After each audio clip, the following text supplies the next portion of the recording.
Buenas tardes, mis apreciados hermanos y amigos. Continuamos con nuestra clase Consejos prácticos para la vida en el campo. La clase pasada hablamos de los tipos de suelo, las características y qué cosas tener en cuenta cuando vas a adquirir un terreno. Pero hoy vamos a hablar de algo muy práctico y muy importante, fundamental, que debes entender y conocer un poquito de biología, de cómo es la semilla y qué pasa, cómo es que se polinizan las flores para llegar a la semilla. Pero antes de eso, quiero llevarlos a un pasaje de la Escritura. En Eclesiastés, el capítulo 11, el versículo 6 dice: en la mañana siembra tu semilla, y en la tarde no des reposo a tu mano, porque no sabes si esto o aquello prosperará, o si ambas cosas serán igualmente buenas. El Salvador, el Creador del universo, hizo algo muy fundamental, y es la procreación de las plantas. La semilla hace parte de ese genotipo fundamental para la formación de las plantas. Pero, ¿cómo se forma la semilla? Hay un consejo en el espíritu de profecía que quiero compartir con ustedes. Los insectos enseñan laboriosidad. La industriosa abeja le da a los hombres inteligentes un ejemplo de lo que harían bien en imitar. Hoy vamos a aprender algo muy importante de estos insectos. Esos insectos observan un orden perfecto, y en la colmena no se tolera a ningún ocioso.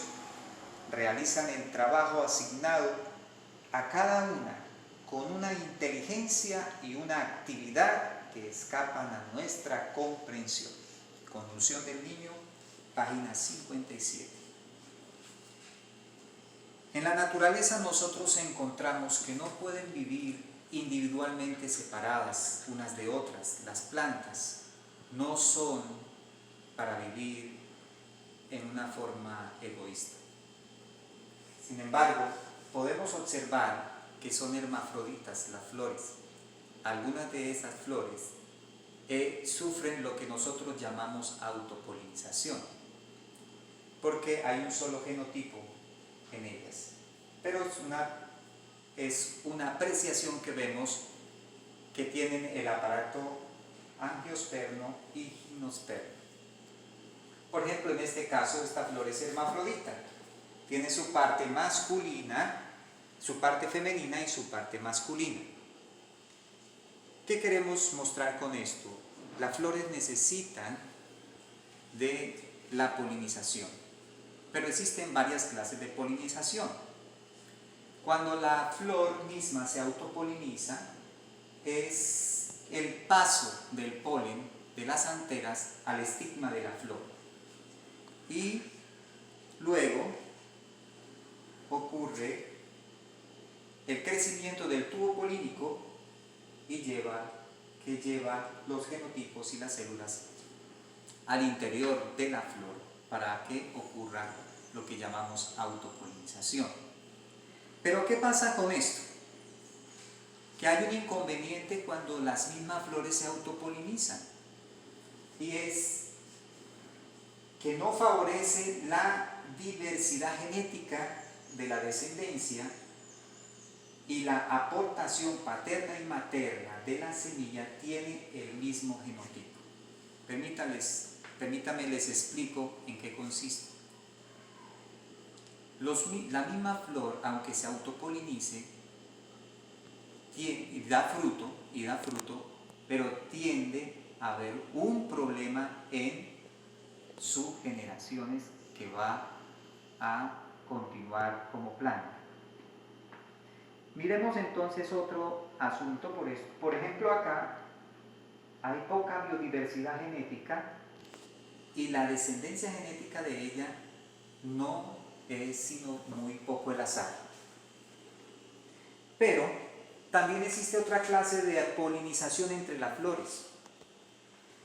Recuerden ustedes que para que haya fruto es necesario que hayan flores. Si no hay flores, no va a haber fruto. Pero el viento también hace una polinización anemófila, se llama. Pero en esta forma, las flores y las plantas pierden energía porque mucho polen se desperdicia y no se logran polinizar. También existe otra clase de polinización que se llama entomófila. Esta es la famosa polinización cruzada que requiere de vectores de polinización. Hay varias clases de vectores, aeróbicos o anaeróbicos.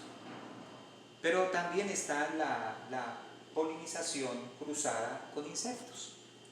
Y en este caso vemos a las abejas, las mariposas, los colibríes, los murciélagos, animales también participan en la polinización de las flores. ¿Sabían ustedes que sin polinización no hay fruto? Y que por la falta de polinización tenemos más del 80% de frutos que se pierden. Entonces, ¿en qué consiste esta polinización cruzada? Consiste en que la abeja, el insecto, lleva el polen de una flor a otra flor de la misma especie, pero diferente planta. A eso se le llama una polinización entomófila cruzada asexuada. Eso hace que haya que la diversidad genética de la descendencia se incremente considerablemente debido a la polinización cruzada. Realmente debemos prestar atención al papel de las interacciones de los organismos en la naturaleza. Sin duda, están atrás de la enorme biodiversidad que nos rodea. Cuando existe la polinización cruzada, los genes y los genotipos de una planta de la misma especie con los de la otra planta, existe el cruce óptimo que debería ser para mejorar la semilla. Vamos a ver en qué consiste eso. ¿Por qué la polinización? Vamos a ver un poquito de biología y recordar lo que nos enseñaban en la escuela. ¿Cómo es que se forma el fruto y la semilla? ¿Y cómo es que ocurre esa maravillosa operación del crecimiento del tubo polínico cuando esa abejita lleva el polen en sus paticas y va a una flor, de flor en flor, haciendo ese cruce de los gametos masculinos de la flor hacia los gametos femeninos de la flor, hacia la parte femenina de la flor? Aquí pueden ustedes observar, las mariposas o las abejas hacen ese papel. En el momento en que el polen se estalla, porque la abeja se carga con energía estática en el aire cuando vuela, y cuando llega a las anteras revientan el polen y hace que ella pueda recoger el polen en sus patas, pero al mismo tiempo hacer lo que llamamos la polinización cruzada. Tan pronto ese polen es llevado al estigma de la flor, empieza el crecimiento del tubo polínico. Vamos a mirar en qué consiste el crecimiento del tubo polínico. Allí hay varias cosas que debemos entender y estudiar. Primero, hay unas feromonas que se segregan en la planta y eso hace que se active los compuestos químicos liberados en el tubo polínico. Si esto sucede, el grano de polen se hincha y empieza a crecer el tubo polínico, que es así, por así decirlo, el que transporta las células, un núcleo y una célula. La única célula que está allí se llama la célula generativa y el núcleo vegetativo. Aquí lo podemos observar. Este es el núcleo y esta es la célula, pero sufre una mitosis que ahí lleva la información genética.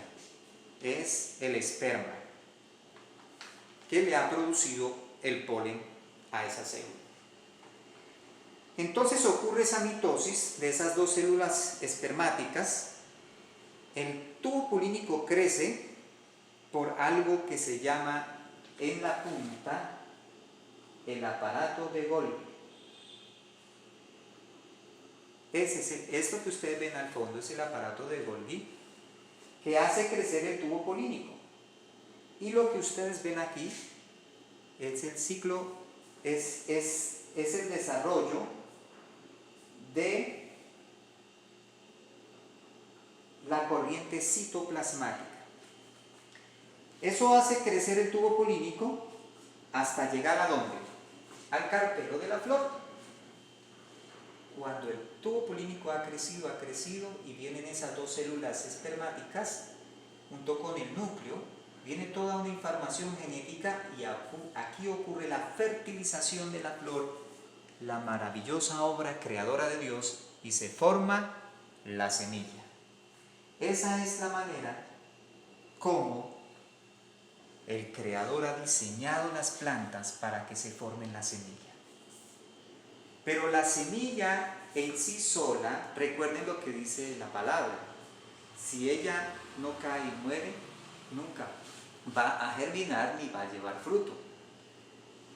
¿Cómo dicen las escrituras? Primero hierba, después espiga, o sea flor, y después grano lleno en la espiga, y luego ese grano nos da ese fruto que sirve como alimento y que también dejamos para semilla y para seguir en el proceso de la agricultura y en el proceso de la producción de las plantas. Observen las partes de una semilla: tegumento, germen, están los cotiledoides. Bueno, toda la radícula, todas esas partes que contiene, por ejemplo, en este caso es una pepa de aguacate, es una semilla de aguacate. Y es que ella tiene todas estas partes que ya, como habíamos dicho, han sido programadas genéticamente para el desarrollo de esta semilla. Vamos a ver en qué es realmente la semilla. Es cada uno de los cuerpos que forman parte del fruto que da origen a una nueva planta. Es la estructura mediante la cual realiza la propagación de las plantas, que por ello se llaman espermatofitas, plantas con semillas. La semilla se produce por la maduración de un óvulo, de una gimnosperma y de una angiosperma. Una semilla contiene un embrión del que puede desarrollarse una nueva planta bajo condiciones apropiadas. Qué interesante es. Entonces, aquí tenemos, ustedes conocen muchas semillas, hay varias clases de naturaleza de semillas, están las leguminosas, oleaginosas, cereales, todas esas son semillas que han sido producidas de flores polinizadas de plantas. Recuerden, algunos cereales no requieren polinización cruzada, pero sí necesitan polinización, por lo menos animófila, por el viento, por el caso del trigo, la cebada o el arroz. Pero la mayoría, o un 90%, si no hay abejas que polinicen estas plantas, nunca tendremos alimento o no produciremos alimento. Entonces, es muy importante que entendamos cómo nosotros debemos hacer que el alimento almacenado comienza con un tejido fino llamado endospermo, que es provisto por la planta progenitora y puede ser rico en aceite y almidón y en proteínas. En ciertas especies el embrión se aloja en el endospermo, que la semilla utilizará para la germinación. Ustedes pueden hacer su experimento en su casa. Una semilla de frijol en el agua, y ustedes ven cómo eso se hincha y empieza a dar el germen y a brotar y a empezar a dar sus primeras raíces y sus primeros tallos. Amigos y hermanos, desde el siglo XX existe una corriente de producción industrial y tecnificada de semillas orientada a crear variedades que funcionen con agroquímicos y en condiciones de producción masificada. Y quiero hacer un paréntesis aquí para decirles que desde la revolución industrial las semillas cambiaron y el enemigo se inventó algo que se llaman los transgénicos. ¿En qué consisten los transgénicos? Los transgénicos consiste que a través de una pistola eléctrica se le puede aplicar a la semilla genes de otros tipos, de otras plantas o de animales, y eso altera toda la parte estructural y genética de la semilla y altera la parte de la planta. Ellos lo hicieron en busca de mejorar cantidad no calidad sino cantidad. Porque en la calidad se disminuyó las proteínas, se disminuyeron los minerales, se disminuyeron las fibras, se disminuyó muchas cosas que contenían nuestras semillas. Por eso es que ahora usted come ciertos alimentos, ciertas semillas, y no es lo mismo, no tienen los mismos nutrientes como anteriormente. Pero entonces, ¿qué pasó con la revolución industrial? Hizo que se incrementara la agricultura sintética basada en insecticidas y fungicidas químicos. Hizo que eso cambiara nuestra dieta y nuestra alimentación y nos enfermara. Hoy por hoy necesitamos volver a restaurar el suelo y a tener semillas ancestrales de buenas cepas y ojalá que hayan sido polinizadas entomófilamente. Usted puede hacer en su casa un semillero. Usted siempre debe tener en cuenta estas etapas: siembra, cosecha, acondicionamiento, secado, análisis y control de calidad, clasificación y selección, lavado y tratamiento, almacenaje y certificación. Bueno, esto de la certificación es un asunto que ahora están dando que es el sello verde, que es ecológico y eso, pero no tengan mucha confianza en ciertas semillas que vienen supuestamente certificadas, pero que realmente no se desconoce su procedencia. Lo mejor es tratar de conseguir semillas con nuestros mismos hermanos y amigos que tienen ya semillas ancestrales, sembradas de muchos años y que no han sufrido alteraciones genéticas, transgénicos o glifosato. ¿Para qué usaban el glifosato? El glifosato lo usaban para que al entrar entre la semilla, al nacer la planta, el glifosato era un inhibidor, los transgénicos eran un inhibidor del glifosato. O sea que si aplicábamos glifosato a esas plantas, entonces se morían todas las malas hierbas, pero las plantas quedaban. Y el glifosato o el Roundup, que viene con el nombre de Roundup, es altamente canceroso y está produciendo tumores. Entonces nosotros podemos elaborar algo muy fácil con las semillas. La germinación, hay que tener en cuenta es eso. La producción de semillas es un proceso esencial de la agricultura. Entonces, la germinación es el proceso mediante el cual un embrión se desarrolla hasta convertirse en una planta. Es un proceso que se lleva a cabo cuando el embrión se hincha y la cubierta de la semilla se rompe. Para lograr esto, toda nueva planta requiere de elementos básicos para su desarrollo: temperatura, agua, dióxido de carbono y sales minerales. Importante eso, muy importante eso. Bien, vamos a ir a esta conclusión, y es una aplicación espiritual que quiero compartir con ustedes, mis hermanos. Según la interpretó Jesús, las flores y los arbustos, la semilla sembrada, la mies cosechada, contenían lecciones de verdad, así como también la planta que brota de la tierra.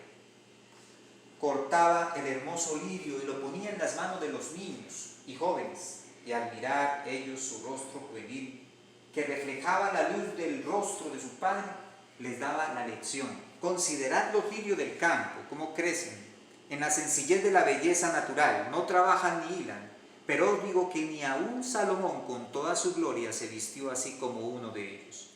Luego seguía la promesa: si la hierba del campo que hoy es y mañana se echa en el horno, Dios la viste así, ¿no hará mucho más a vosotros, hombres de poca fe? Mis apreciados hermanos y amigos, las flores Dios no las puso por al azar. Simplemente, aunque contribuyen con hermosear la tierra, y es algo donde nos podemos hasta hacer una terapia, cómo poder mirar las flores y el campo y la naturaleza, pero tienen en sí también un propósito en la creación, y un propósito en la alimentación, y un propósito en la agricultura, y estas ciencias habían de educarnos y formarnos el carácter. Quisiera también hacer una demostración en este momento.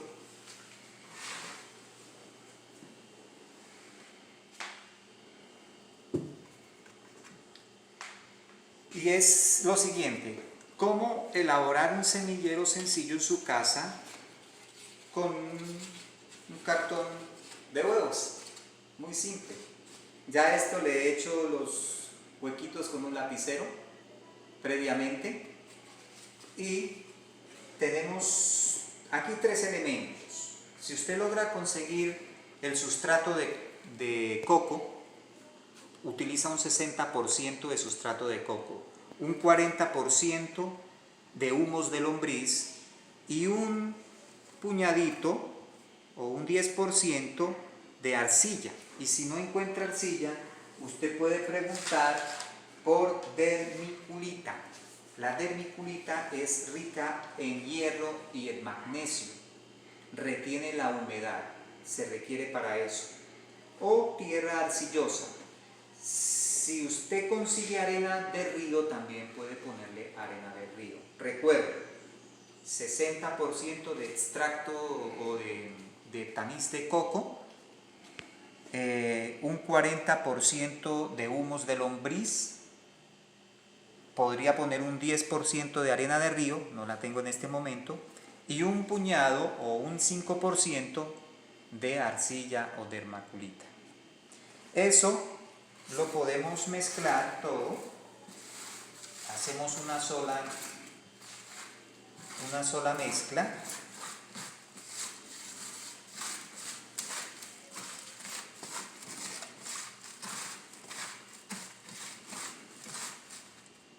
Después de haber mezclado muy bien homogéneamente, le podemos colocar a cada parte nuestra tierra.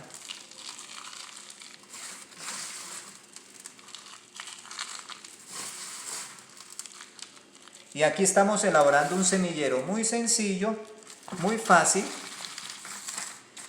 que lo puede hacer usted en su casa. Luego, las semillas se las colocamos una por una. En este caso, yo tengo acá unas semillas de pimentón. Entonces yo puedo ubicar en cada sección una semillita, como ustedes observan. En cada sección una semillita. Y ahí estamos haciendo nuestro semillero. Le echo un poquito de tierra, no muy adentro ni que quede muy superficial. Observen que yo con un dedo hago un huequito, luego aplico la semillita y la tapo. Esta es una manera muy fácil de ustedes hacer su germinador en su casa y empezar a producir sus primeras plantas.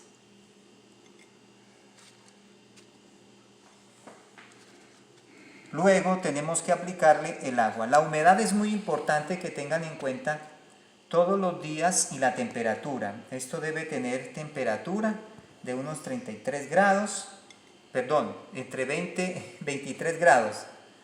23 grados puede tener esto, hasta 30 grados puede tener, porque en un invernadero puede subir a 30 grados. Luego aplicaríamos el agua, eso lo hacen en su casa, y ahí tenemos una demostración de nuestro semillero hecho en casa. Luego usted puede preparar unos tarros de aceite, le abre una parte y echa la tierra. Que el Señor les bendiga, hermanos, y que sobre todo pudieran aprovechar de estas clases prácticas para que ustedes empiecen con el ABC de la educación, agricultura en nuestra casa y la salida al campo. Muchas gracias y Dios les acompañe.